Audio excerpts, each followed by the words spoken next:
नमस्ते दोस्तों, स्वागत है आपका उपागम एकेडमी पे। चलिए दोस्तों, आज हम बात करते हैं अगले भाग में।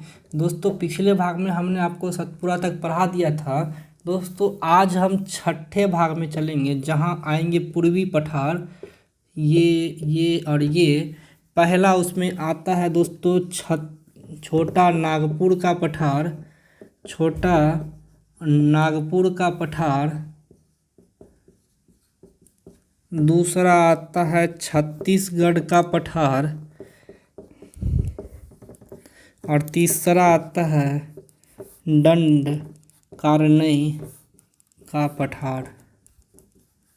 तो हम छठा के एक, दो और तीन भाग में पढ़ेंगे। इसको पूर्वी पठार बोलते हैं दोस्तों, और मेघालय इस सब में उसको बोलते हैं उत्तर पूर्वी, नॉर्थ ईस्ट पठार। तो चलिए दोस्तों, हम पहला चर्चा करते हैं छोटा नागपुर का पठार। ये है दोस्तों छोटा नागपुर का पठार, जो कहाँ स्थित है? झारखंड और छत्तीसगढ़ में। झारखंड और छत्तीसगढ़ में दोस्तों ये छोटा नागपुर का पठार है। 6 का 1 छोटा नागपुर का पठार है दोस्तों। अब हम इसका चौहद्दी देखते हैं। तो दोस्तों, ये नॉर्थ वेस्ट है, ये नॉर्थ ईस्ट है। यहाँ दोस्तों कोडरमा का पठार। इतना पढ़ना ज़रूरी है क्या? कोडरमा का पठार, हजारीबाग का पठार पूछता ही नहीं है, क्या ज़रूरत है। लेकिन इधर दोस्तों एक है राजमहल की पहाड़ी, ये पूछता है राजमहल की पहाड़ी। और नीचे है बंगाल का पठार, पश्चिम बंगाल में जो आता है। ये दोस्तों बंगाल, पश्चिम बंगाल में जो आता है, बंगाल की पहाड़ी। नीचे रांची का पठार और ऊपर हजारीबाग का पठार। और इस पठारी भाग के बीचों बीच दोस्तों एक नदी बहती है, उसका नाम है दामोदर। बंगाल में यही नदी दोस्तों जाती है, जिसपे हुगली नदी जिसको बोलते हैं, दामोदर नदी की ये सॉरी हुगली नदी तो गंगा की है। यही बंगाल में दामोदर नदी रुद्र रूप ले लेता है दोस्तों, और बंगाल का शोक बोलते हैं किसको? दामोदर नदी को। यही दामोदर नदी दोस्तों झारखंड में हजारीबाग के पठार और रांची के पठार को अलग अलग भागों में बांटती है। हजारीबाग का पठार और रांची का पठार। और यही दोस्तों ये पार्ट ये दोस्तों क्या है? छोटा नागपुर का पठार है। यही दोस्तों छोटा नागपुर का पठार है, जिसका विस्तार झारखंड और छत्तीसगढ़ में है। तो चलिए आज इसके बारे में कुछ इम्पोर्टेंट पॉइंट हम जानेंगे। पहले इसका विस्तार झारखंड और छत्तीसगढ़ में है। इसकी सबसे ऊंची चोटी है पारसनाथ। क्या है? पारसनाथ। और इसके बारे में अगर दोस्तों बोला जाए तो दोस्तों पारसनाथ सबसे ऊंची चोटी है, और यहाँ 24 में से 22 जैन तीर्थकर का निवास रहा है। या तो वो जन्म लिए हैं, या मृत्यु लिए हैं, या फिर यहाँ वो रहे हैं। इस पहाड़ी पे 24 में से 22 जैन तीर्थकरों का निवास रहा है। छोटा नागपुर के पठार की सबसे ऊंची चोटी जो पारसनाथ है वहाँ पे। तो दोस्तों ये जैनियों का प्रमुख तीर्थ स्थल भी है। और जैसा कि बोला दोस्तों कि हजारीबाग का पठार और रांची के पठार को अलग करती है कौन सी नदी? दामोदर नदी। और इसकी एक सहायक नदी है स्वर्णरेखा, जो कहाँ से निकलती है? छोटा नागपुर के पठार से। स्वर्णरेखा नदी छोटा नागपुर के पठार से निकलती है और दामोदर नदी में जाके मिल जाती है। और दोस्तों छोटा नागपुर का विस्तार थोड़ा सा बिहार में गया के तरफ भी है, और थोड़ा सा दोस्तों आपको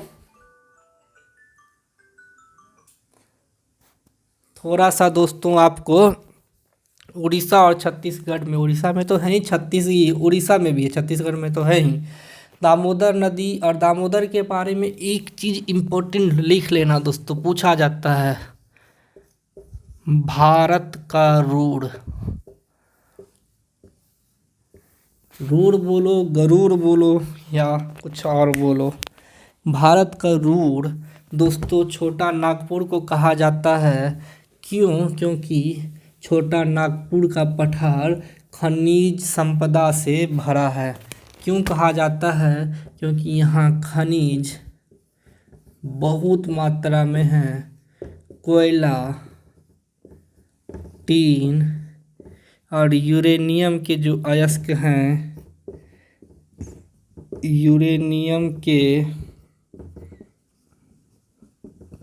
भारी मात्रा में मिलते हैं। इसके अलावा लोह अयस्क यानी आयरन ऑक्साइड या आयरन ऑर्स, ये खनिज संपदाओं से संपन्न होने के कारण भारत का रूढ़ किसे कहा जाता है? तो छोटा नागपुर को दोस्तों क्वेश्चंस भी बताते चले जा रहे हैं। आप अगर कोई प्रॉब्लम हो तो कमेंट करें, हम एक नया सेशन लाएंगे और उसमें आपको दोस्तों हर कमेंट का जवाब देखने को ज़रूर मिल जाएगा। चलिए दोस्तों, इसके बाद हम बात करते हैं छत्तीसगढ़ के पठार के बारे में। तो छत्तीसगढ़ का पठार में कुछ विशेष नहीं है दोस्तों, केवल ये कोयला भंडार होता है। और छत्तीसगढ़ का पठार का विस्तार खाली छत्तीसगढ़ और उड़ीसा में है, छत्तीसगढ़ और उड़ीसा में है। तो दोस्तों इसको पढ़ना उतना ज़रूरी नहीं है, बस ये इम्पोर्टेंट है कोयला का विशाल भंडार के कारण, कोयला का विशाल भंडार के कारण दोस्तों, कोयलवरी एरिया होने के कारण छत्तीसगढ़ का पठार बहुत इम्पोर्टेंट है दोस्तों। अब इसके बाद उड़ीसा में आता है दोस्तों दंडकारण्य का पठार, जो है यहाँ पे उड़ीसा में महानदी क्षेत्र में तीसरा, 6 का तीसरा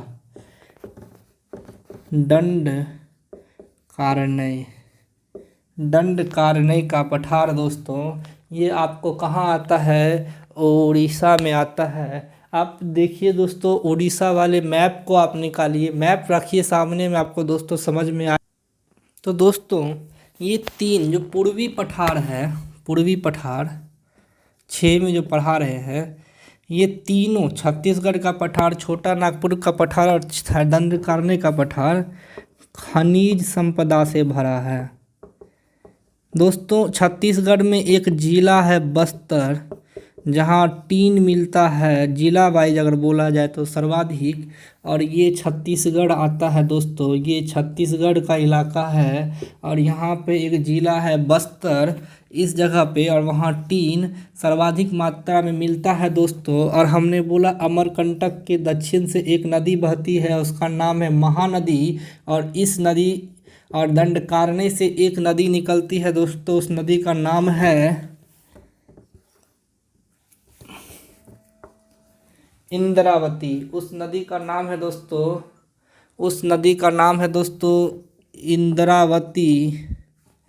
और ये किसकी सहायक नदी है दोस्तों? महानदी की। तो आपको पूर्वी पठार में दोस्तों केवल यही 3 पढ़ने हैं, जो 6 के 1, 2, 3 में आते हैं। 6 का 1, 6 का 2, 6 का 3, यहाँ तक ही। तो दंडकारण्य उड़ीसा, छत्तीसगढ़ का पठार भी छत्तीसगढ़, उड़ीसा, छोटा नागपुर का पठार झारखंड और छत्तीसगढ़ में फैला हुआ है दोस्तों। तो इसके बाद दोस्तों अब हम आपको लेके चलेंगे, पूर्वी पठार हो गया दोस्तों, मध्यवर्ती पठार हो गया, अब आपको चलते हैं दोस्तों दक्षिण के पठार। हम पूर्वी और नॉर्थ ईस्ट पर अभी जा ही नहीं रहे हैं। आज के क्लास में दोस्तों हम दक्षिण का पठार केवल ख़त्म करेंगे, अगले क्लास में हम उत्तर पूर्वी पठार पे चलेंगे। तो चलिए दोस्तों अब हम ख़त्म करते हैं दक्षिण का पठार को। तो महाराष्ट्र में है दोस्तों ये सतमाला ये हरिश्चंद्र और ये अजंता। साथ में 1, 2 और 3 के तरफ बढ़ते हैं दोस्तों। तो ये 7 का 1, 2 और 3 है। पहला है सतमाला, दूसरा है हरिश्चंद्र और तीसरा है दोस्तों अजंता। जहाँ अजंता की गुफाएं अपनी शैलकृत चित्रकारियों और बुद्ध मूर्तियों के लिए फेमस है, और तीनों है दोस्तों महाराष्ट्र में। कहाँ है दोस्तों? ये तीनों के तीनों हैं दोस्तों महाराष्ट्र में, और ये सभी बेसाल्ट चट्टानों यानी ज्वालामुखी लावों से बनी चट्टानें हैं और सर्वाधिक प्राचीन चट्टानें हैं। दोस्तों इससे पहले कि हम इसको डिटेल से बताएं, हम दोस्तों एक 8वां यानी हम पश्चिमी घाट, जो पश्चिमी तटीय मैदान के जस्ट बाद पश्चिमी तटीय मैदान, ये जो तटीय मैदान दिख रहा है दोस्तों आपको, ये वाला पार्ट जो खाली भाग है, ये वाला पार्ट दोस्तों, ये वाला पार्ट पश्चिमी तटीय मैदान के बाद जो उठा हुआ भाग है उसको पश्चिमी घाट बोलते हैं दोस्तों। और हमने ये क्यों 7वां अभी डिटेल से नहीं बताया, क्योंकि दोस्तों इन दोनों के बीच थाल घाट और भोर घाट है। थाल घाट और भोर घाट है, इसको ए बोल देते हैं और इसको बी बोल देते हैं। तो ए और बी, थाल घाट और भोर घाट, ए बी दोस्तों दिख रहा है क्या? ए और बी दिख रहा है क्या? अगर नहीं दिख रहा है दोस्तों तो हम ब्लैक से लिखते हैं, इसको ए बोल देते हैं दोस्तों और इसको हम बी बोल देते हैं। तो ए है थाल घाट, बी है भोर घाट। तो दोस्तों जहाँ सतमाला की श्रेणी ख़त्म होती है वहाँ थाल घाट, और जहाँ पश्चिमी घाट शुरू होता है वहाँ भोर घाट है। अब ये थाल घाट और भोर घाट होता क्या है दोस्तों? तो दोस्तों हम देख रहे हैं क्या कि ये घाट है यानी उठा हुआ भाग है। तो दोस्तों होता क्या है कि मान लो कि ये एक उठा हुआ भाग है, इस तरह से हम उठा हुआ भाग चलते चले जा रहे हैं और ये पूरा का पूरा एक श्रृंखलाबद्ध रूप से फैला हुआ है दोस्तों। तो अब हम अगर इस किसी आदमी को अगर इस जगह से इस जगह जाना हो तो कैसे जाएगा? यहाँ तो पूरा पैक है। तो दोस्तों थाल घाट भोर घाट कुछ नहीं है, एक दर्रे हैं, और दर्रा वह स्थान होता है दोस्तों जो किसी पर्वत श्रृंखलाओं के मध्य रास्ता देते हैं। किसी पहाड़ियों या पर्वतों के बीच जो खाली स्थान होता है, जो निचला भाग होता है, जो दोनों के बीच रास्ता देते हैं, उसको हम लोग बोलते हैं दर्रा। और थाल घाट भोर घाट एक तरह का दर्रा है। और थाल घाट दोस्तों मुंबई से नासिक होते हुए कोलकाता तक का रास्ता देता है, यहाँ तक का।